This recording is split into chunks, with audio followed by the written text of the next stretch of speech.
The question of where and when civilization began has intrigued generations of people the world over, and Russians are clearly no exception.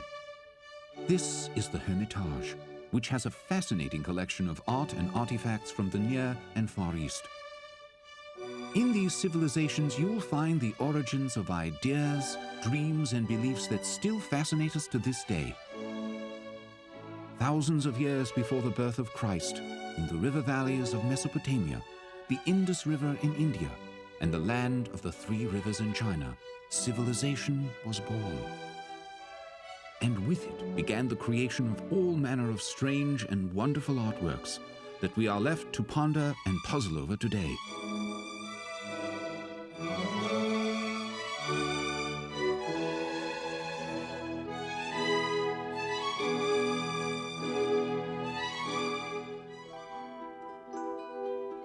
It was a time of myths and cataclysms, barbarian hordes, floods, and gardens of paradise. For the first time, the earth burst into bloom under the cultivation of man. Writing was invented, recording for all time the teachings of the religious leaders still followed today by millions: Moses, Buddha, Confucius, Lao Tzu, Christ, and Mohammed. This is the Asian room at the Hermitage, the heart of the Oriental collection, which has been gathered by Russian rulers and curators over the last 200 years. Complex, intricate, and mysterious, the Oriental artistic traditions of India, China, and Mesopotamia have developed in relative isolation from one another. Distinctive decorative patterns, color combinations, and favorite themes have ripened in the nations of the Orient for thousands of years. Moving west to east, we begin in Persia, or modern-day Iran. This brilliantly colored fresco is from a 7th to 8th century palace in northern Persia. It was a time when nature, with its ferocious beasts and uncontrollable weather, threatened to engulf man at any moment. Stories of a leader's courage to face his darkest adversaries and overcome them brought solace and comfort.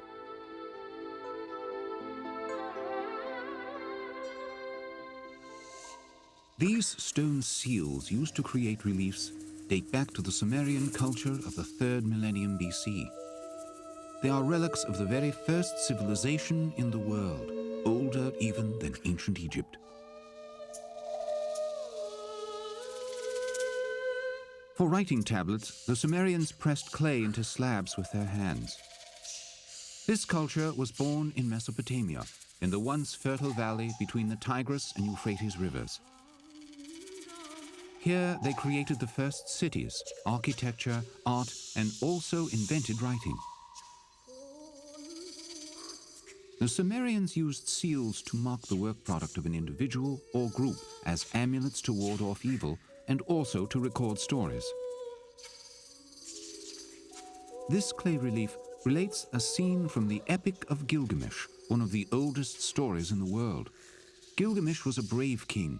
His only flaw was his humanity. He did not want to die.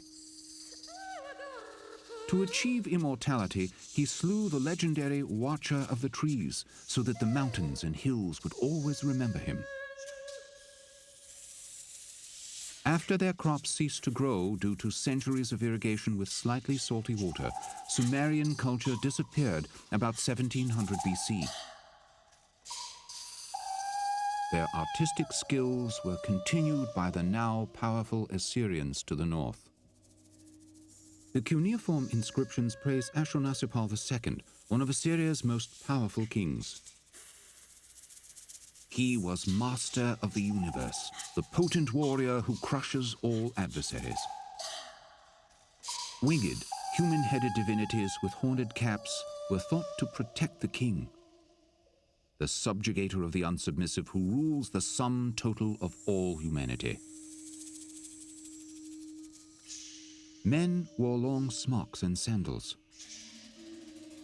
Ashurnasirpal II undertook a vast building campaign, constructing a new capital city, Nimrud, on the banks of the Tigris River. The city still exists today as an archaeological site. a honeycomb of walls in a region of drifting sand. The Assyrians lived in a region of marginal rainfall and poor land. To survive the lean years, they became warriors. They plundered surrounding lands for crops and also goods. Their armies sometimes numbered hundreds of thousands. Bloodthirsty peasants led the charge, followed by the cavalry who gathered the spoils. These are the arms of the archers of Urartu, Assyria's neighbor to the north, whose lands extended to the Black Sea. The best Urartu archers were able to shoot as far as 500 meters. The Urartu were excellent metalworkers, the first to obtain iron. They also fashioned weapons and shields from gold, silver, and bronze. Following the example of Assyrian metalworkers, the Urartu created richly rendered works like this decorative shield. Lions symbolized royalty. This bronze quiver was devised by the Urartu to carry 15 to 40 arrows. Metalwork makes up most of what remains of the Urartu nation. The culture produced few sculptures and other decorative works, concentrating mostly on weapons. But in the 7th century BC, the nation was defeated by invaders from the northeast. A century later, Assyria fell too, and another great civilization came to power, the Persians. They settled the dry and rocky Iranian plateau about 900 BC. Cyrus, one of their most famous kings, once said of his people, "Soft countries breed soft men. You will never find in one soil luxurious fruits and fine soldiers too." They were excellent silversmiths and also great hunters and warriors. This plate from the 3rd century BC represents the hunt of Shah Samu II. At the height of his power, the Persian Empire stretched from India to Greece. Connecting the empire was a road 1,600 miles long, with rest stops every 14 miles so messengers could change horses. Spies were everywhere, keeping the king informed about his far-flung empire. The Persians loved romantic poetry. This silver plate tells the story of the gazelle hunt of Prince Bahram Gur. One day the prince brought his favorite, the damsel Azadar, to the hunt. He soon saw a buck and a doe and asked Azadar, "Which of them shall I shoot?" She told him men should not fight with deer to kill them. Please shoot in such a way that the buck becomes a doe and the doe a buck. The prince's marksmanship was such that he broke off the buck's antlers, and his arrows became the buck's antlers for the doe.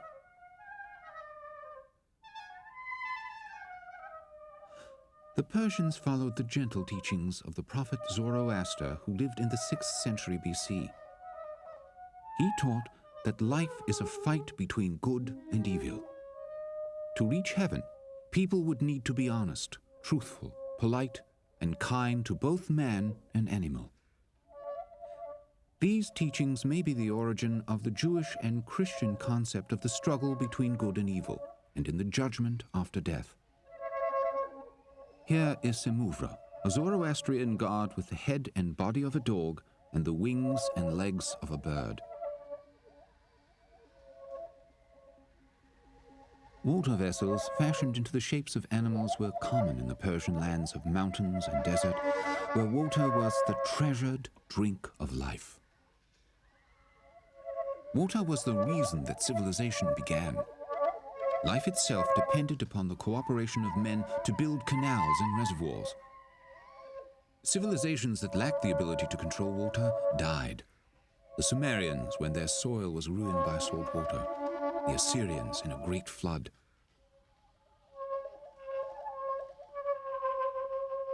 Most of the bronze vessels you are seeing were made from the lost wax technique. The form, in this case a pheasant, would be sculpted from clay. a layer of wax was applied and then another layer of clay. The form was then baked, which caused the wax to vaporize. Molten bronze was poured into the void. Details were later pounded or punched into the surface with tools.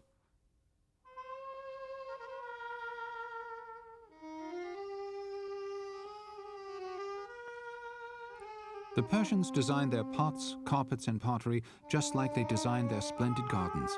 They packed them with lively, exotic plants, birds, and animals, as seen in this bronze pot with silver ornamentation. The Persians were subject to repeated savage invaders. The Roman general Lucullus, Alexander the Great, and Genghis Khan, who led his Mongol horde to plunder cities, fill wells with sand, and destroy irrigation systems. Entire regions turned into deserts. Persian culture not only survived, the invaders brought Persian ideas back to their homelands. When Lucullus returned to Rome, he built a Persian garden for his retirement. Of all the invaders, only the zealous Arabs managed profound changes in Persian culture. They stormed across the desert on horseback in the 7th century AD, bringing to Persia the teachings of Islam. Conversion was not required, but bit by bit, Islamic ideas penetrated the culture. The Arabic alphabet and esteemed materials such as tile, cut glass, and rock crystal were incorporated into the ongoing Persian decorative tradition. Christian saints appear on this Islamic glass horn. Indeed, Islam accepted the teachings of Abraham, Moses, and Christ as earlier prophets from God, of which the 7th century Muhammad was the last and greatest. Some Zoroastrians took sanctuary in India and China. Those who remained tended the holy fires in the ruins of the Zoroastrian hilltop temples that once served as beacons for traveling caravans at night.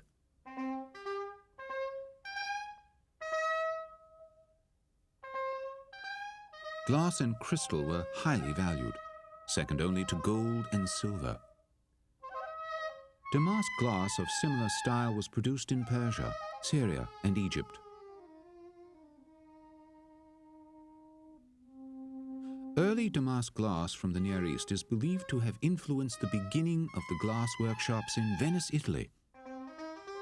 These huge lamps were given to mosques by Egyptian emirs and sultans. They were fastened to the vaults by fine bronze chains. The light of the lamp symbolized the divine light of Muhammad's prophecies.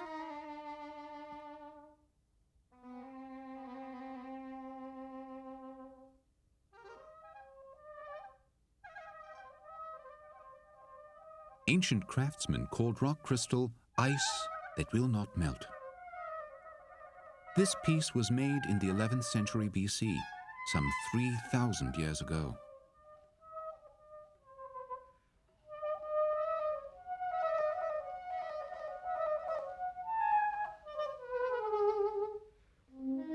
Our word for paradise comes from the Persian word for walled garden, paradisa.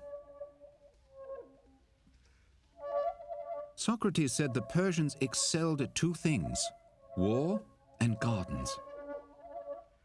Actually, he might have added carpets too. For it was in their world-famous carpets that the Persians tried to weave into cloth the enchanting images of an everlasting spring. Carpet designers added a note of adventure with their scenes of animals in hunting parks. Their mystical feeling for flowers are perfectly justified by the variety of wondrous plant life that made up their environment. The lemon tree, the melon, sesame seeds, the oriental nuts, olives, dates, and figs all originated here. A carpet woven from wool or silk was the main item of furnishing in the Persian home. Some of these vessels were specifically designed for the storage of oil. Note the narrow pouring spouts. They were made from bronze and copper in combination with alloys. Tin was common, but arsenic was briefly used. Those that were not cast were hammered out of sheet metal over a shaped anvil called a stake.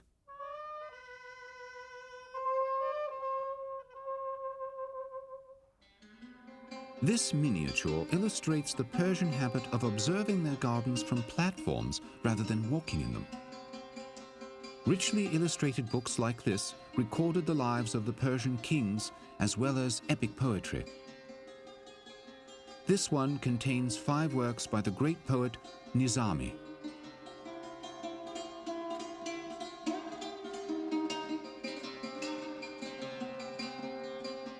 Youth with the Lute was painted in the late 16th century in the era of the Safavid dynasty. This era was not only famous for its rich and delicate miniature paintings. Under the rule of the great Abbas, vast building programs were completed. Many of the bridges, roads, shrines and mosques that might be seen by the traveler in Iran today were built in this period. The nation expanded foreign trade and opened its doors to dignitaries from foreign courts. The amazing clarity of Persian miniatures results from their use of mineral pigments, which retain their original bright colors through the ages. Persian gardens were the earthly expression of the paradise promised by the Quran.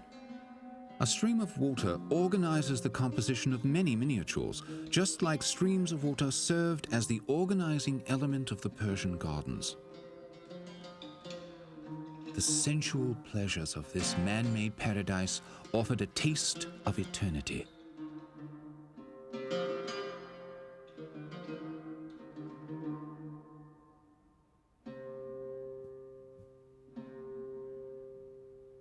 Fine, expressive craftsmanship found in Persian miniatures carries over into their intricate carvings of ivory and limestone.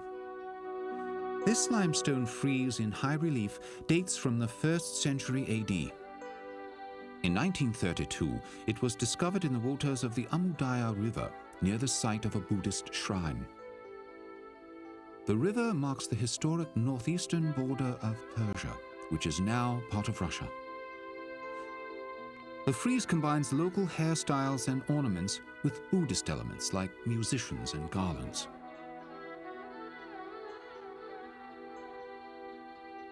The huge acanthus leaves show Greek influence.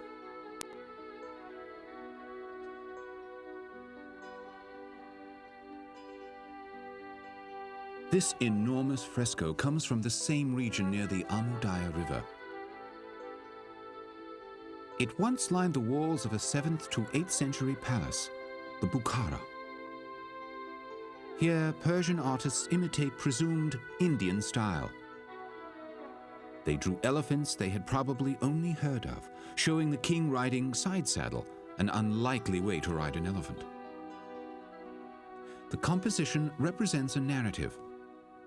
The king is attacked by savage beasts such as a snow leopard, tigers, lions, and fantastic winged animals with enormous jaws. The single motif is rhythmically repeated and transformed. The king on his elephant is attacked by a succession of different fearsome animals. The figures are clearly separated by large patches of contrasting colors. The tusks spring from inside the lower jaws, somewhat like teeth. The elephant wears an unlikely bridle and bit, as if it were a horse. The lion's power is immortalized. In this frieze, the king of man has come face to face with the king of beasts. And in facing these adversaries, the most powerful on earth, any victory by the king would be a proud one, a tribute to the king's strength and power. Graceful arabesques are silhouetted against the red background. They lead the viewer's eye to the next image. It is a majestic, solemn pageant that depicts the mastery of man over the forces of nature.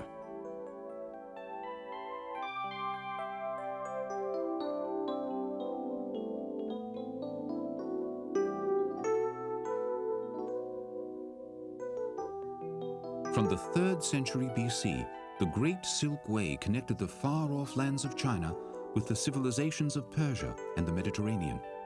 And in the center of this famous trade route stood the ancient culture of the subcontinent of India. The sari, a skillfully draped long rectangle of cloth, usually silk, the traditional garment of Indian women. In India, the symbolic meaning of sari colors are known and followed to this day. A white sari will be worn by a widow. A red wedding sari will be amply decorated with gold or brocaded. Saris worn by wedding guests will be brocaded too. The long bolts of cloth may measure from 18 to 27 feet and weigh up to 12 pounds because of the abundance of gold and silver woven into the fabric. Certain designs and color combinations were originally associated with regions in India. Some saris may even be decorated with jewels. They have been worn in India for about 3,000 years. These are from the 19th century and were made in the town of Benares, which is famous for the skill of its weavers. Silk production began in China in about 3000 BC as a closely guarded secret. For centuries, the wearing of silk was the exclusive prerogative of Chinese nobility. India eventually gained the knowledge of the silk process.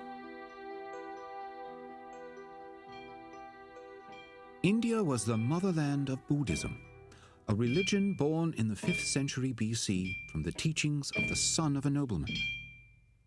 At 29, Siddhartha Gautama renounced his power and wealth to seek the truth. After years of wandering and deprivation, he at last achieved enlightenment, or nirvana, and became known as Buddha. Full of joy, he began to teach his Four Noble Truths: that life is suffering, that its source is desire, that suffering can cease, and that cessation comes from following the path of right living.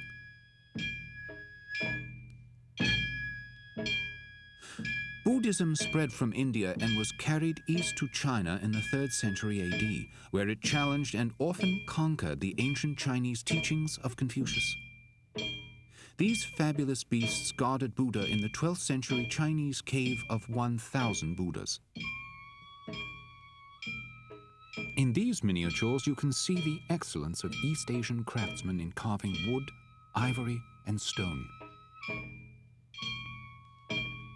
But the most prized material was jade. It was the fairest of stones, the stone of heaven. Jade was said to possess the 5 virtues. Charity is typified by its luster, bright yet warm. Rectitude by its translucency, revealing the color and markings within. Wisdom by the purity and penetrating quality of its note when the stone is struck. Courage, in that it can be broken but cannot be bent. Equity, in that it has sharp edges, which yet injure none.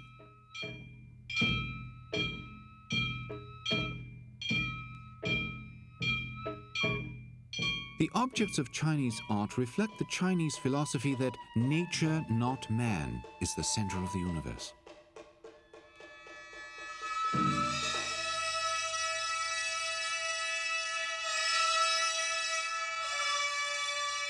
Flowers took on special symbolic meaning. Each month was represented by a flower.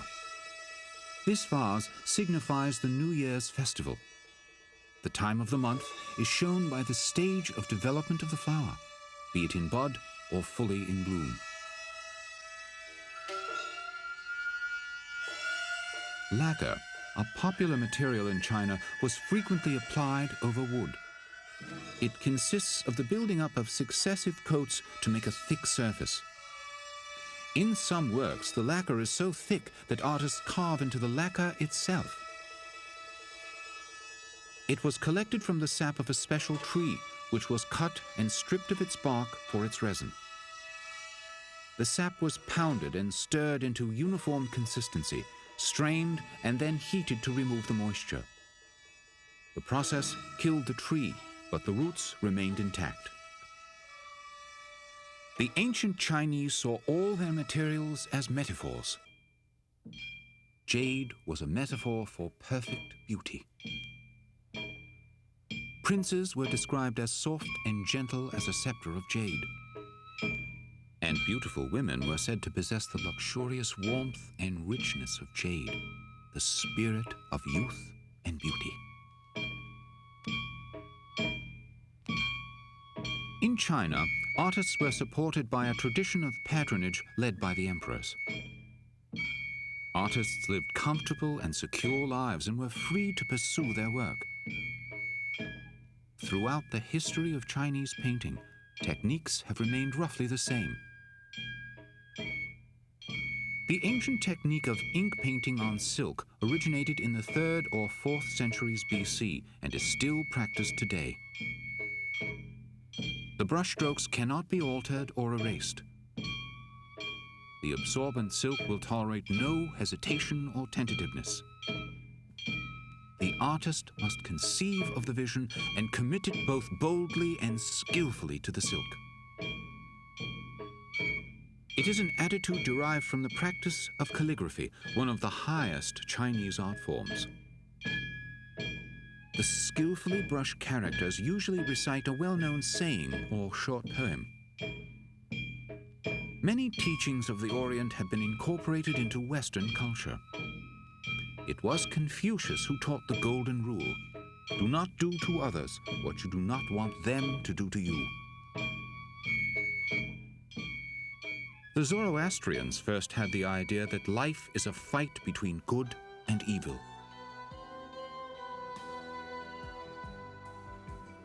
Even the concept of paradise comes from the ancient Mesopotamian legend. Just as the Great Silk Road brought goods and trade from the lands of the ancient Orient, it also brought culture and art as vivid, as powerful, and as human as any in the Western world.